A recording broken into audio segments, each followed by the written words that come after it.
Hello दोस्तों, आज की हमारी कहानी का नाम है अफसोस। अच्छी लगी तो लाइक जरूर कीजिएगा, चैनल को सब्सक्राइब भी कर लीजिएगा ऐसी और कहानियां सुनने के लिए। बहू खाना बन गया क्या? कमरे से रीना जी चिल्लाई। आज मेरा सर दर्द हो रहा है मम्मी जी, होटल से दाल रोटी मंगवा दी है, ये आते ही होंगे लेकर।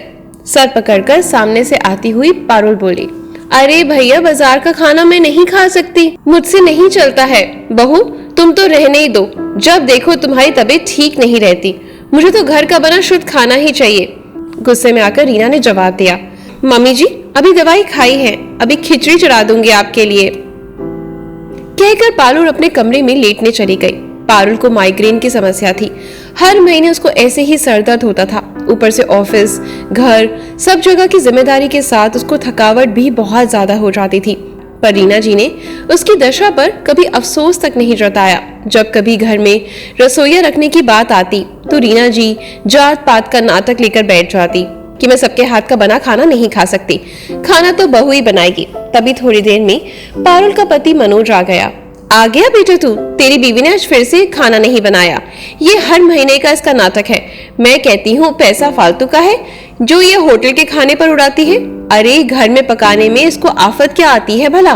घर आते ही बेटे के सामने अलाप शुरू कर दिया रीना जी ने, मम्मी बस भी करो, सादी सी दाल और रोटी लेकर आया हूँ, खा लो, मनोज ने कहकर बात टालनी चाहिए। अरे तू तो बस गुलामी करता रहे उसकी, मेरी फिक्र तो तुझे है नहीं। महारानी नौकरी क्यों नहीं छोड़ देती, इतनी दिक्कत है तो।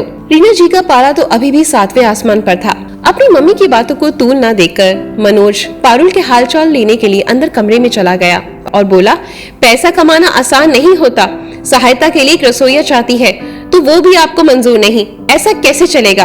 रीना जी बिल्कुल दंग रह गई कि आज कैसे बेटे का मुंह खुल गया और बौखलाहट में चुगलखोरी करने के लिए उन्होंने अपनी बेटी को फोन लगा दिया। फोन उठाते ही इधर से आवाज आई, हेलो मम्मी। आज बड़ा मम्मी सर में दर्द हो रहा है, पिछले 2 महीने से लगातार कभी भी हो जाता है। मैं तो बस लेटी पड़ी हूँ बिस्तर पर आराम से, होटल से खाना मंगवा दिया है। मेरी सास तो कुछ भी नहीं करती, महीने में 1 दिन भी खाना नहीं बना सकती। आप बताओ कैसे फोन किया? उनकी बिटिया ने फोन उठाते ही एक सांस में बोला। बिटिया की ऐसी बातें सुनकर रीना जी कुछ नहीं कह पाई और फोन रख दिया। रीना जी ने उस दिन के बाद से, जिस दिन से घर में रोटी नहीं बनती, चुपचाप अपनी खिचड़ी बनाकर खा लेती। देखा दोस्तों, जिंदगी कितनी अजीब है। जिस बेटी से वो शिकायत करने जा रहे थे, जब अपनी बेटी की समस्या सामने आई तो बहू की समस्या भी समझ आने लगे। बस हम ये कब फर्क करना बंद करेंगे? कहीं जगह से बहू फर्क करती है तो कहीं जगह से सास।